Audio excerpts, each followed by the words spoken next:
aking naranasan nung umibig ng lubos at ibigay ko ang lahat. Tinatanong sa aking sarili kung hindi pa ba sapat ang lahat ng ginawa ko para lamang sa iyo. Bakit kailangang mangyari pa ang mga ganito? Pilit na inaalala mga bagay na nangyari sa aking puso at sa isip. Kalungkutan ng naghari at naghiwalay tayo na di man nang nakapag-usap. Hanggang sa huling sandali wala nang pangungusap na lumalabas sa labi mo na gusto kong malaman kung bakit nagkaganto at bakit mo ko iniwanan. Dahil ba sa sabi-sabi at mga bali-balita di mo na ko tinanong at tuluyan kang naniwala. Sinira mo ang tiwala at ako'y tinalikuran. Bakit kailangan kong masaktan sa iyong pagitan?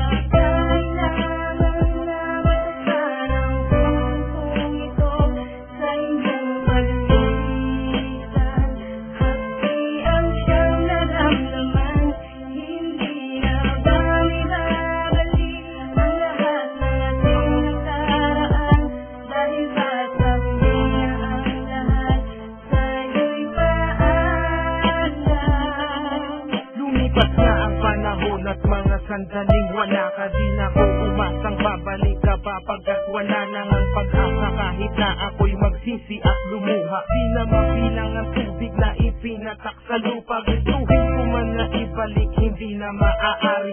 Pagkat sa puso mo meron ang nagmamay-ari. At alam ko na kayong dalawa ay nagmamahalan. Tiniis ko ang sakit at di na kita pinigilan. Ilang beses kong niloko ang sarili kong ito na kaya kong mabuhay kahit na wala sa piling mo. Ngunit hindi pa rin sapat ang maging manhid na lang upang itago ang nadarama, tuluyang maibsan. Nadama ko na may kulang pa sa aking pagtayo.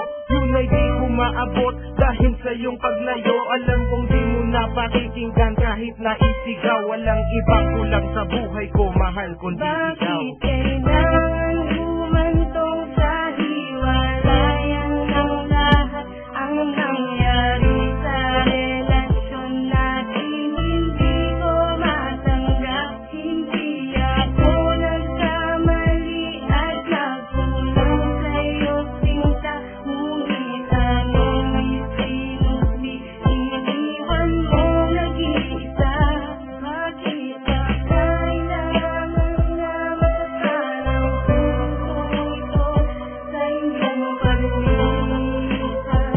Happy ang siyang naramdaman, hindi na ba ibabalik ang lahat ng ating nakaraan? Dahil ba sabi na ang lahat sa'yo'y paalam? Naghiwalay tayo na kapwa may samaan ng loob. At di man lang ako nakaangat sa aking paglubog. Hanggang sa huling sandali di man lang nakapagpaalam. Sa tagang naisabi hindi ko man lang nabitawan na sana'y mag-iingat ka sa lahat ng sandali.